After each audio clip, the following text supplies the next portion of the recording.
Mereka bilang apa? Mereka bilang bahwa mereka tidak bisa memberikan penjelasan mengenai kejadian itu. Karena beberapa waktu belakangan CCTV yang menyorot ke lokasi itu rusak. Sedang dalam proses perbaikan. Dahsyat ya? Kok rusaknya tepat banget waktunya? Guys, gue take video ini sebelum gue berangkat ke TPS. Lupa ya, sekarang tanggal 9 Desember 2020, hari di mana pemerintah memutuskan bahwa pilkada serentak tetap lanjut. Gue warga Depok dan gue berkewajiban untuk ikut memastikan bahwa 5 tahun ke depan Depok tidak dipimpin oleh orang yang gak jelas. Gue sempat sakit beberapa hari sehingga gue gak take podcast ya. Ada peristiwa korupsi benur di situ ya, kemudian ada juga korupsi yang lebih parah yang dilakukan oleh Mensos yang mulia Juliari Peter Batubara, kader Partai Demokrasi Indonesia Perjuangan. Gila, yang dikorupsi adalah dana bansos. Iya sih, cuma ngutip Rp10.000 dari setiap paket dana bansos tadi, tapi jadinya 17 miliar. Ya diduga konon seperti itu ya. Ya oke lah, azas praduga tak bersalah. Belum gua ngomong masalah itu, ternyata ada peristiwa yang lebih dahsyat, yaitu wafatnya 6 orang Laskar Front Pembela Islam yang saat itu sedang bertugas mengawal Habib Rizik Syihab. Menurut gua ini tragedi yang dahsyat, bahkan beberapa pihak menyebutnya sebagai unlawful killing atau extrajudicial killing atau bahkan brutalitas polisi yang sama sekali tidak bisa dibenarkan, dan gua sepakat dengan itu. Guys, kalau lu ikuti berita, lu akan menemukan ada perbedaan versi ya yang sangat kontras antara pihak kepolisian dengan FPI tentang kronologis atau tentang hakikat dari kejadiannya. Menurut pihak kepolisian yang terjadi adalah anggota mereka yang sedang melakukan operasi penguntitan terhadap Habib Rizik Syihab itu disergap atau dipepet oleh mobil pengawal Habib Rizik. Dan kemudian diserang dengan senjata tajam dan juga bahkan senjata api, sehingga mereka kemudian membela diri lalu melakukan tindakan yang tegas dan terukur yang berakibat tewasnya 6 orang anggota FPI tersebut. Ini versinya kepolisian. Versinya FPI kontras bertolak belakang. Menurut mereka pengawal ini, ya mobil pengawal ini memang memisahkan diri dari atau terpisah ya dari rombongan, kemudian mereka diserang oleh polisi dan kemudian wafat. Kontras banget. Nah, yang agak menggelitik gua adalah begini. Polisi mengatakan terjadi baku tembak antara kedua belah pihak.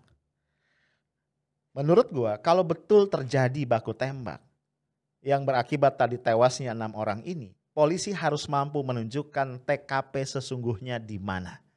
Tentu berikut bukti-bukti forensik yang terkait ya. Misalnya proyektil peluru, bekas tembakan dan seterusnya. Dan yang juga agak mengganggu gue, ya nggak tahu ya kalau gue lihat di film-film. Kalau baku tembak biasanya akan ada korban dari kedua belah pihak. Setidaknya mungkin luka-luka. Ini enggak. Tapi gue nggak mau masuk terlalu dalam di dalam polemik mengenai kejadian yang sesungguhnya. Karena gue bukan ahli forensik, gue nggak ada di tempat saat kejadian dan gue juga nggak mau konyol ngebahas sesuatu yang gue nggak terlalu paham. Tapi menurut gue tetap apapun yang terjadi, wafatnya, tewasnya 6 orang warga negara Indonesia yang menurut gue tidak bersalah, bukan teroris, bukan koruptor, bukan bandar narkoba, bukan kriminal, adalah sebuah kejadian yang sangat tidak bisa dibenarkan dan tidak bisa didiamkan, dan tentunya meninggalkan duka mendalam buat kita semua, orang-orang yang masih punya hati nurani dan akal sehat.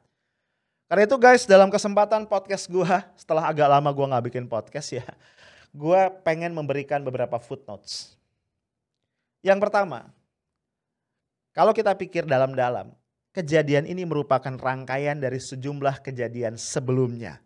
Ya, sejak mulai rencana kepulangan Habib Rizik Syihab ke Jakarta, ke tanah airnya setelah 3,5 tahun berada di Tanah Suci Mekah. Ya. Lu bayangin ada banyak berita betapa kepulangan dia dipersulit oleh tangan-tangan yang tidak kelihatan. Kemudian ada tuduhan dia overstay walaupun kemudian sudah dibantah oleh Duta Besar Saudi untuk Indonesia. Ya, kemudian ketika dia akan pulang, Pak Mahfud mengeluarkan statement bahwa Habib Rizik bukan orang suci, pendukungnya tidak banyak.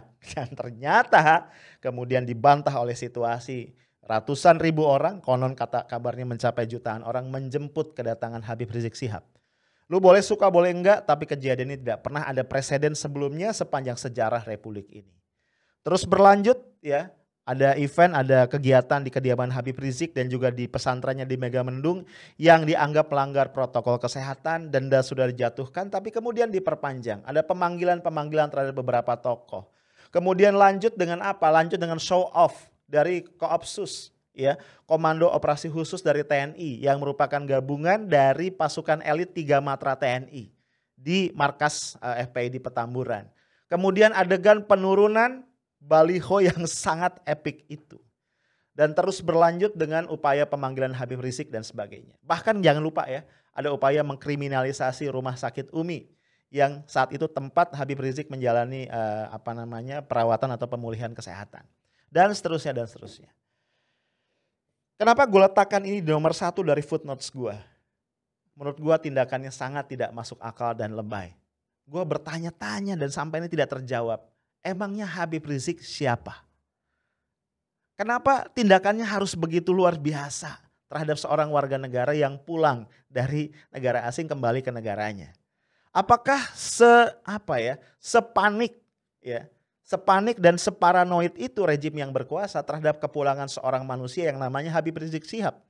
Sampai dicari-cari ya masalah dengan begitu dahsyat, padahal kita masih punya begitu banyak masalah lain yang sampai hari ini tidak selesai. Ya, silakan lo catat, utang luar negeri yang begitu banyak, COVID yang tak kunjung melandai, gitu ya, korupsi, ya segala macam lah yang sampai ini tidak pernah beres. Itu notes gue yang pertama. Jadi menurut gue kasus yang kemarin tidak bisa dilepaskan dari rangkaian proses itu. Jadi kalau kita ingin menguak kasus ini, harus ada di antara kita, harus ada kemauan jujur dari kita untuk menempatkannya di dalam perspektif yang jauh lebih komprehensif. Itu notes gue yang pertama. Notes gue yang kedua. Small things. Tapi menurut gue jadi tidak small. Karena kita adalah negara demokrasi. Kenapa ya aparat kita itu senang banget menggunakan bahasa kekuasaan? Padahal harusnya mereka sadar bahwa aparat penegak hukum itu diadakan. Kenapa? Karena mereka wajib untuk melindungi rakyat. Tujuan negara kita berkali-kali gua ulang adalah melindungi segenap bangsa Indonesia dan seluruh tumpah darah Indonesia. Dan untuk itu mereka perlu dapat trust dan respect dari masyarakat. Apakah perlu diajarin bahwa trust dan respect tidak pernah bisa lahir dari ancaman? Kenapa gua bilang begitu? Karena ini belum nih ya. Polda Metro setelah melakukan konferensi pers untuk menjelaskan kasus ini, itu memberikan ancaman kepada siapapun yang mengatakan FPI tidak memiliki senjata api. Itu adalah fitnah, menyebar hoax dan akan ditangkap.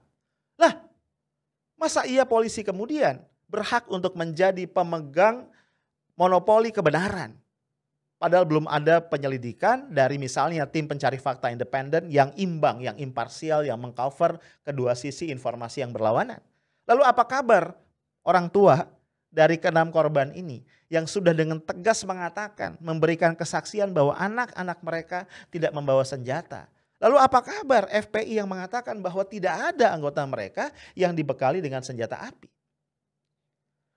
Masih dalam footnotes yang kedua ini, penggunaan bahasa kekuasaan. Ada satu hal yang membuat gue juga jadi gak nyaman. Ini adalah urusan polisi, ini adalah kasus yang dihadapi dan ditangani oleh polisi. Lalu mengapa dalam konferensi pers pasca kejadian, ya ketika itu Kapolda Metro ya Pak Fadil Imran itu didampingi oleh Pak Maijen TNI Dudung Abdurrahman, ya Pangdam Jaya. Apa urusan militer dalam kasus ini? Apakah ini kasus terorisme?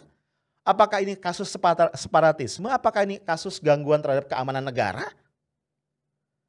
Nah, hal-hal seperti ini ya, bahasa nonverbal seperti ini yang menurut gue adalah bahasa kekuasaan. Bahasa menakut-nakuti yang tidak layak dilakukan dalam sebuah negara demokrasi. Itu footnotes gue yang kedua.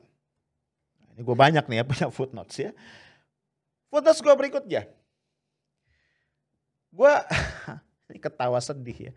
Kayak emang jalan tol di Indonesia itu ya. itu suka ini ya, suka bandel, suka iseng. Tiba aja tuh CCTV-nya mati gitu loh. Dan ini bukan kejadian pertama. Jadi nggak lama setelah kejadian ini ya, manajemen dari Jasa Marga, pengelola jalan tol itu bikin konferensi pers. Mereka bilang apa? Mereka bilang bahwa mereka tidak bisa memberikan penjelasan mengenai kejadian itu. Karena beberapa waktu belakangan CCTV yang menyorot ke lokasi itu rusak.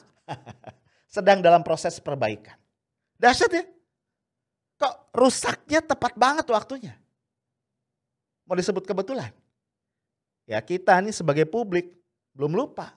Beberapa waktu yang lalu masih konteksnya kasus Habib Rizik. Ada seorang pakar IT ITB, kalau saya nggak salah namanya Pak Hermansyah ya.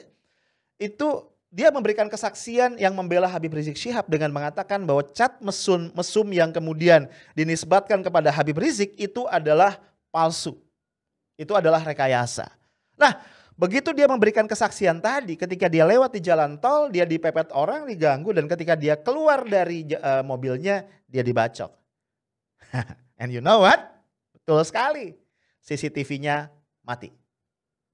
Itu notes gue. Dan gue tidak pernah percaya pada sesuatu yang namanya kebetulan. Tidak ada kebetulan dalam hidup. Gue percaya penuh. Notes gue yang lain.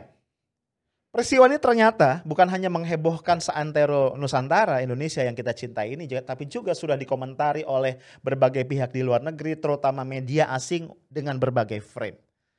Ya, gua sangat khawatir dan kayaknya sudah terjadi bahwa ini semakin menurunkan persepsi masyarakat internasional terhadap kondisi Indonesia. Mereka bertanya-tanya what kind of democracy yang ada di negara kita. Mereka bertanya-tanya kok bisa 6 orang loh ya, 6 jiwa, 6 manusia itu ditembak mati begitu saja tanpa penjelasan yang memadai. Menurut gua kalau aparat keamanan, kalau pihak pemerintah, kalau negara tidak bisa menangani kasus ini dengan baik akan berdampak sangat signifikan terhadap pandangan internasional mengenai negara kita. Yang menurut gua belakangan juga gak bagus-bagus amat. Itu notes gua yang kesekian. Tenang ya, masih banyak yang lain nih notes gue. Notes gue yang berikut.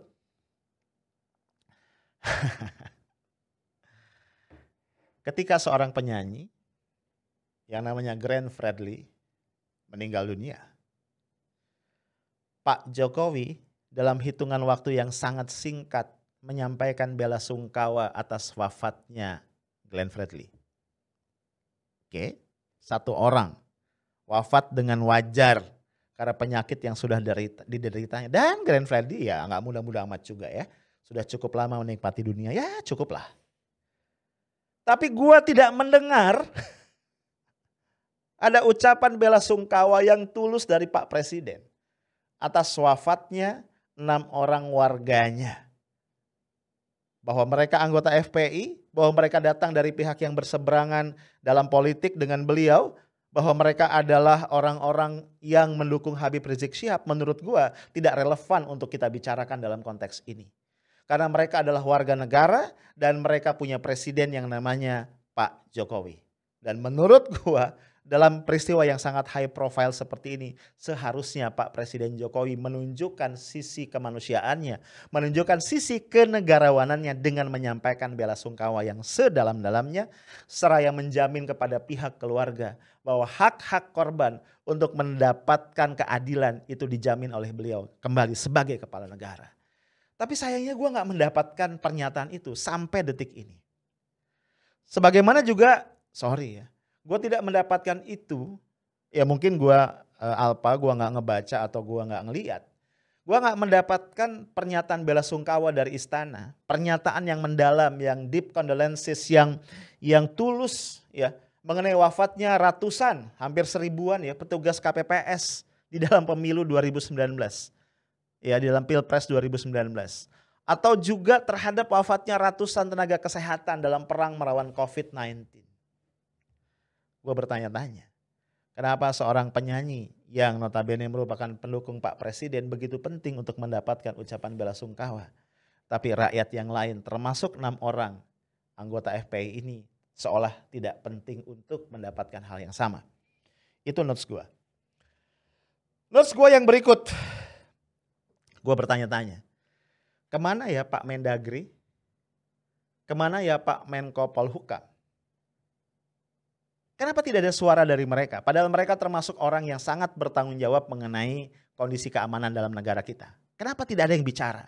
Kenapa pihak istana tidak menunjukkan sikap memberikan penjelasan dari perspektif mereka?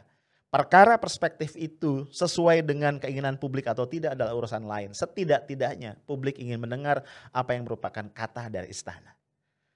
Nah, terkait dengan notes ini juga, yang paling mengganggu gue adalah mengapa tidak ada sedikit pun suara dari Pak Prabowo Subianto, Menteri Pertahanan kita. Menurut gue Pak Prabowo punya hutang untuk memberikan statement. Kenapa? Jangan lupa Pak, ini gue ngomong langsung sama Pak Prabowo. Pak Prabowo tidak boleh lupa bahwa Habib Rizik Syihab adalah salah satu tanda kutip pemegang saham yang memungkinkan Bapak maju nyapres di tahun 2019 yang lalu. Dan publik tidak pernah lupa begitu banyak jejak digital, betapa Pak Prabowo begitu akrab, dekat, hangat dengan Habib Rizik Syihab. Ya. Bagaimana Pak Prabowo misalnya mengatakan dengan berapi-api bahwa Bapak sendiri yang akan menjemput Habib Rizik Syihab dari Mekah kalau Bapak menang sebagai presiden. Dan yang lebih mengganggu perasaan gue adalah Pak Prabowo bilang ketika Bapak memutuskan untuk masuk ke kabinet, menjadi Menteri Pertahanan di kabinet Pak Presiden Jokowi. Alasannya Bapak mengatakan apa? Bapak ingin antara lain agar keterbelahan masyarakat ini bisa diakhiri. Bapak mengatakan keputusan yang berat itu Bapak ambil demi kemaslahatan bangsa dan negara agar persatuan bangsa bisa kembali dipulihkan.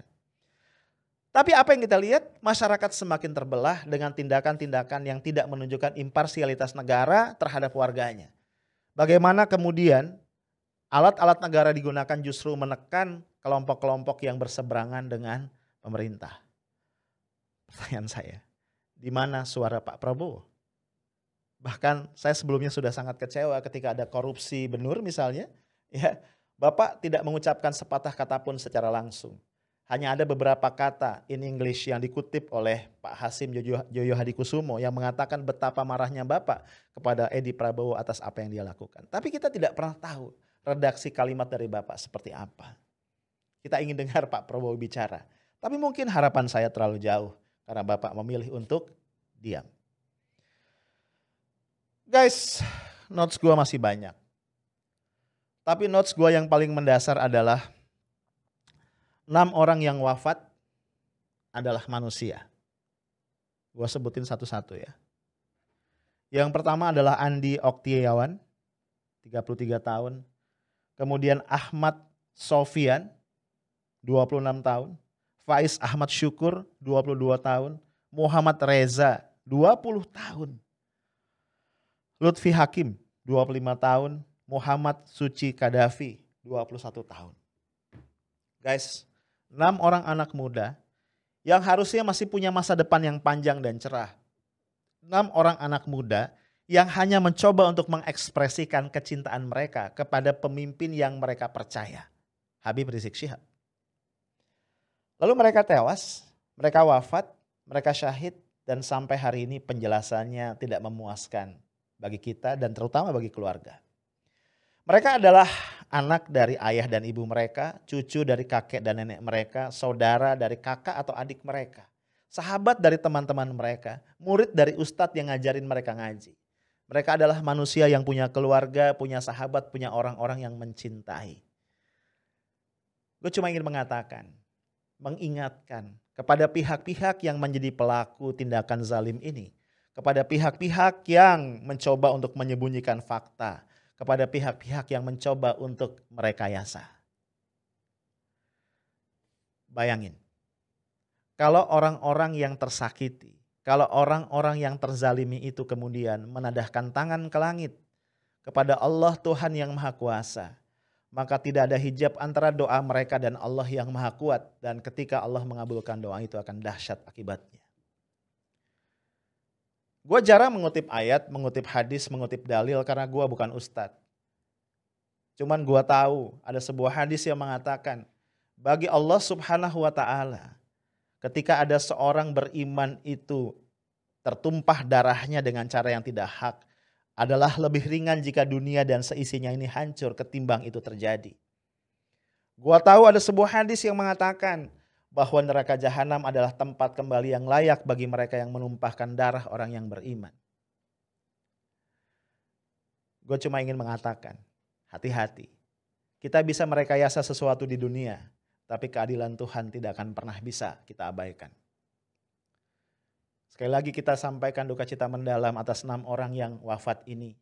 Semoga Allah berikan tempat terbaik bagi mereka. Dan semoga Allah segera kuatkan kebenaran dan bangsa ini menemukan jalan keselamatan.